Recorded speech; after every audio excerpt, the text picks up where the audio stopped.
So, but all the way through, see, um, not that my father wasn't a very good man and a strong man, and my daughter, youngest daughter, wrote a book about a story that my daddy told me, which was when I was 4 years old, the Nazi party was on the corner of my house in New Orleans.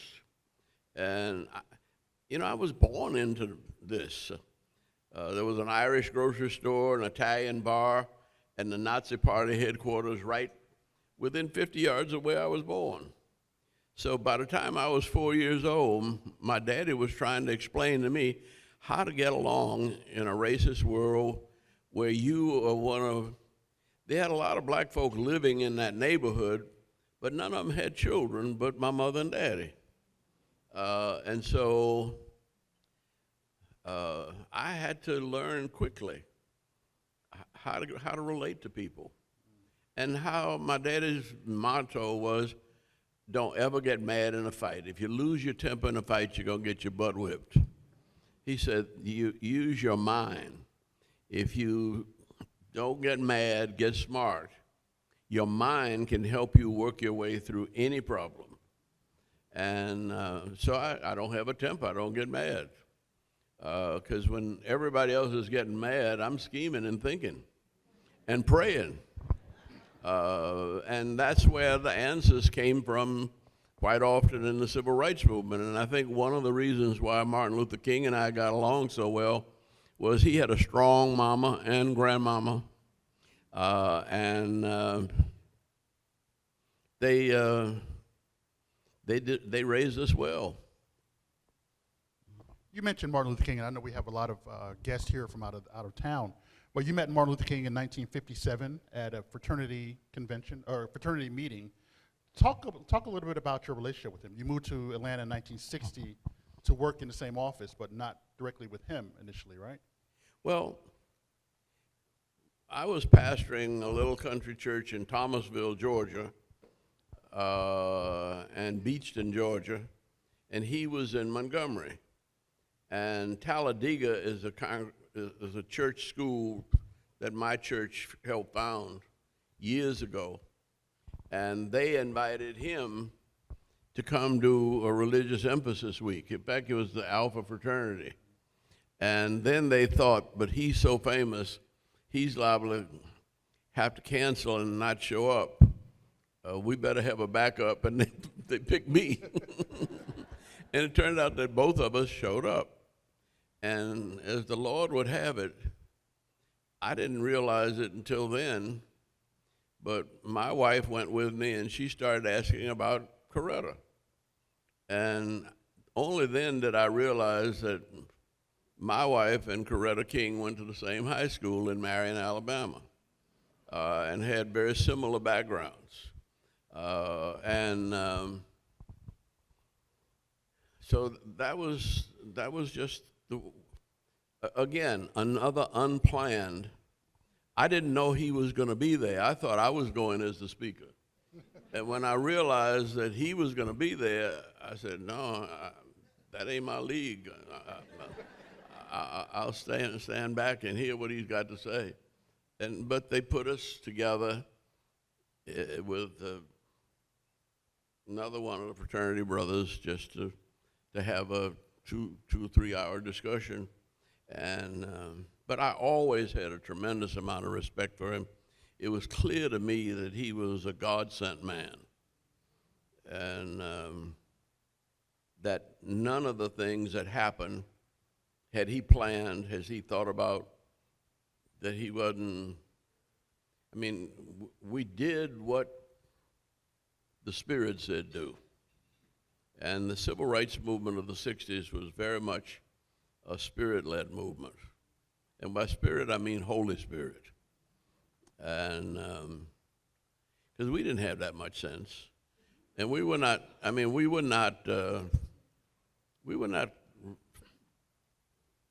well, I don't know. The one thing is that my grandmother did and his grandmother did for him, and he did for all the rest of us, was my grandmama used to pray to die. And she used to fuss with God. Why are you leaving me here as a burden on these children? She was 86, and she was fussing and going on. She had lost her sight, and she didn't want to be a burden to anybody. And the fact that she was praying to die, and I had to read the Bible to her every day, while she would fuss with God about leaving her here. Well, the reason she was here was to put some spiritual sense into my head. And I didn't know that at the time, but I loved my grandmama. And Martin had the same kind of relationship with his grandmother. And he too was not afraid of death. In fact, one of the things he used to say is, "You're gonna die." He said, "Death is the ultimate democracy. Everybody's got to die. And you don't have anything to say about when you die or where you die or how you die. The only choice you have is what is it you're willing to give your life for."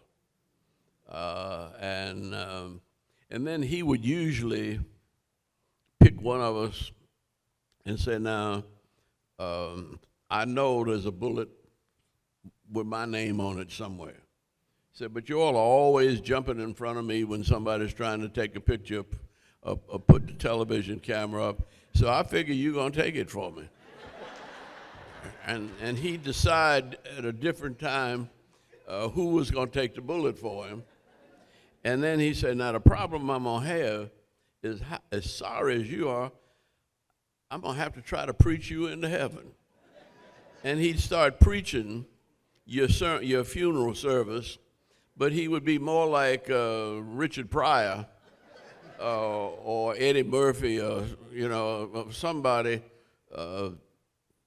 cracking on you, saying everything in church that you would never want said about you.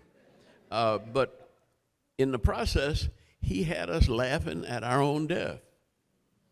And so that's the way he helped us to overcome our fear of death. Because he'd say, right out, "No," he said, "Now, you might get by, but somebody's got to die if we go to Birmingham." Now, we had no idea it would be 4 little girls after it was all over. But we all went to Birmingham figuring somebody had to die. And so living and not being afraid of death, or not caring or looking forward to it even, is one of the things that makes you free to enjoy life and to live a meaningful life that my grandmama never forgot. That she would fuss with God about, and see, she was, I don't know whether she was typical, but she had 5 children, but she raised 11. And she took in 6 more children, all girls. And so I had aunts that loved me and made me confident and helped me. I mean, I was surrounded by a loving family. Oh, thank you very much. I was listening. I was like, you talk about spirituality. You talked about spirituality a little bit with Martin Luther King. And one of the things that I learned most about, that I did not know, or at least I knew the least about, was your religion or your life as a pastor. And one of the most fascinating stories that you will see in the book is how he came about that. Your father wanted you to be a dentist like your father, but you wanted to take a different route. So can you talk about your graduation from Howard University and how you got? Well, they must have, I don't know what it was, but they sent me to nursery school at the church. And I learned how to read and write when I was about 3 or 4. And when I went to public schools at 6, they put me in 3rd grade. And because I could already read and write and count and stuff, but having to get along with white folks in one neighborhood, and then going to all-black segregated school, which was nicknamed the Bucket of Blood. That was another challenge.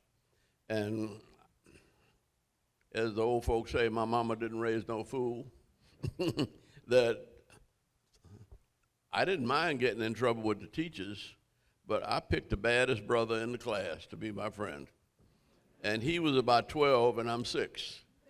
And so I got put out of school in 3rd grade because we were playing with y'all remember what an ice pick was? When you had to chop the ice? He had an ice pick, and we were playing Mumbly Pig with the ice pick in the back of the room. And they put us out. And I got put out of school in 3rd grade. Problem is, the brother didn't come back. And I didn't see him until I was in college. And I was lifeguard at the swimming pool, and he was high on something and came in and almost drowned. And then he recognized me and said, we got put out of school in 3rd grade in Miss Sarah Vokeland's classroom. I said, yeah, I remember that. I said, wait, you didn't come back? He said, well, my mama was working for $1 a day plus car fare. And she couldn't take time off because there were 6 of us. She couldn't miss a day's work to come see about me. And I said, well, where you been? He said, I've been in and out of every reform school and penitentiary in the state of Louisiana, including Angola Penitentiary. And I didn't hear that like it really was then. And I said, well, my daddy wants me to be a dentist, and I don't want to be a dentist. I'm thinking about dropping out school. And he started cussing me and said, look, I'm as smart as you. He said, you better get your ass back in school and make something out of yourself, because you got to make the world safe for people like me. He said, I'm smart as you. I just didn't have the chances you had. And he said, if I ever see that you dropped out of school and didn't finish, if I catch you, I will beat your ass on the street, even if it sends me back to jail. You better not fuck up, little nigga. See? And so, you know, that's the way it's been. That I didn't ask for the weight of my people on my shoulder. It got put on my shoulder. And that's what led me into the ministry. I had a little church in Marion, Alabama, where I met my first wife. But there again, I had this beautiful little girl at Howard University. Her daddy was rich, and she was the only girl that had a car, and lived in the city, and I thought I had it made. She was taking care of me, like me. Her mama and daddy liked me. And then when I started talking about, well, I was supposed to be going to New York. And the conference superintendent called and said, yeah, I know you want to go to New York and you want to train for the Olympics, but everybody wants to go to New York. And they're going to have New York will be there if you don't go, and they're going to have an Olympics if you're not in it. He said, but if there's a little church down here in Alabama, and if I don't have somebody to go down there and work with those people for at least for the summer, we're going to lose the church.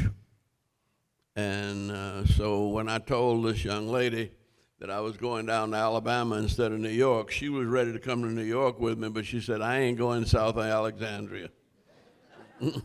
I don't want anything to do with the South. So she quit me. And I cried all the way driving my little car. I cried all the way to the Georgia line. But then I get to this little town in Alabama, and I go to the address where they're supposed to tell me where I'm supposed to stay and take my meals for the first week. And I walk in, as soon as I walk in the house, I see a basketball letter on the wall. And I said, oh, who plays basketball? I said, oh, this is my, I said, one of your boys play basketball? I said, oh, no, that's my baby daughter's letter. I said, mm-hmm. And then she had a senior life-saving certificate. Well, in the country, there wasn't no swimming pools, and it was hard for black women to learn how to swim. And she could swim and play basketball. And then I sit down at the table, and there's a Bible, and I start looking through it, and it's underlined. I said, damn, I didn't know no girls that read the Bible at Howard. Here's a girl that reads the Bible. And, you know, and I just decided the Lord sent me there to marry that woman. I hadn't even met her. But she didn't like that. And when I first saw her, she had on cut-off blue jeans and a little halter top, and she was milking a cow. I said, golly, that's the most beautiful thing I've ever seen. See? And I went back to get my camera out of the car, and she stopped milking and came up, and she said, if my mama didn't need this milk to make butter, I would throw it in your ugly face. Get out of my way. I said, oh, Lord, I got off wrong. But I knew that was the woman I was going to marry. And it took me a couple of years, but we were married for 40 years before she died of cancer. And she's the mother of my 4 children. And but there again, she was, and that's the kind of story that defined my life. We went to Thomasville, Georgia, and we were asked to do a voter registration drive.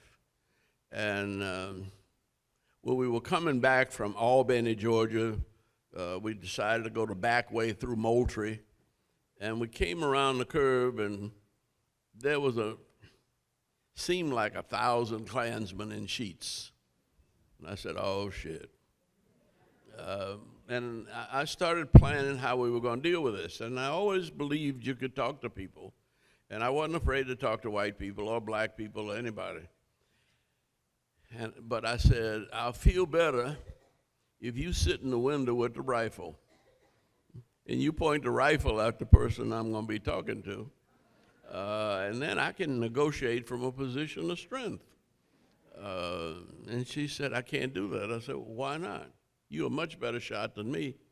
And she said, I can't shoot a gun, I can't point a gun at a human being. I said, damn woman, that's the Ku Klux Klan. She said, yeah, and you're supposed to be a preacher. I said, well, what's that got to do with it? She said, if you ever forget that under that sheet is the heart of a child of God, you ain't got no business preaching. I said, damn, woman. Come on now, lighten up. See? I said, all they could do is throw a cigarette butt on this. We were staying in a shack trying to fix it up for the church, and we were doing a good job with it, but downstairs was still empty. And I said, they could throw a cigarette butt on this, and the whole place would go up in smoke, and then we all dead. And she said, so? I said, so? She said, don't you preach about the cross and the resurrection? I said, what's that got to do with it? She said, everything. If you don't believe in it, you don't need to be preaching it. And I said, but we talking about my 3-month-old baby and you and me dying. And she said, well, that's what you preach. I said, yeah, but I don't believe it like you do. But she made me stop and think. And finally, I realized that I went to the mayor. And he called Sunnyland Packing Company and Flowers Bakery the 2 largest employers in Thomasville. And both of them said they didn't want any trouble with the Klan or anybody else. And they told the mayor to tell the sheriff to keep the Klan on the courthouse square Don't let them come in the black community. And then when we had our voter registration drive starting the next day, that Sunday, he said, I want you to tell the sheriff to have some police cars out there so that they won't, nobody will try to disrupt their voter registration drive. And so it was, you know, it let me see what was possible in the South, that everybody wasn't crazy, everybody wasn't bad. There were a lot of people that wanted to at least maintain law and order. They weren't advocating integration, but they didn't want violence, and they wanted to, well, they were kind of halfway. They were Christians too in their way. And I think knowing that, and Martin Luther King having those kinds of experiences here in Atlanta, we felt that we could find hope for this country here in the South. And it was those kinds of experiences that were basically religious experiences that controlled the civil rights movement. Have you, and I think we have to wrap up in a little bit, but we've seen so much of your success. I write about it so much in the book, but have you ever failed at anything in your 90 years? And what has that taught you? Well, you know, I guess I've been blessed.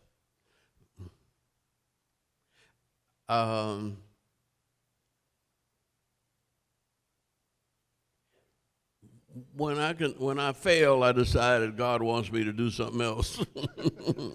And I don't take responsibility for it. This just wasn't for me. That I don't think I have all the answers. I think I'm successful because I've been led by the Spirit of God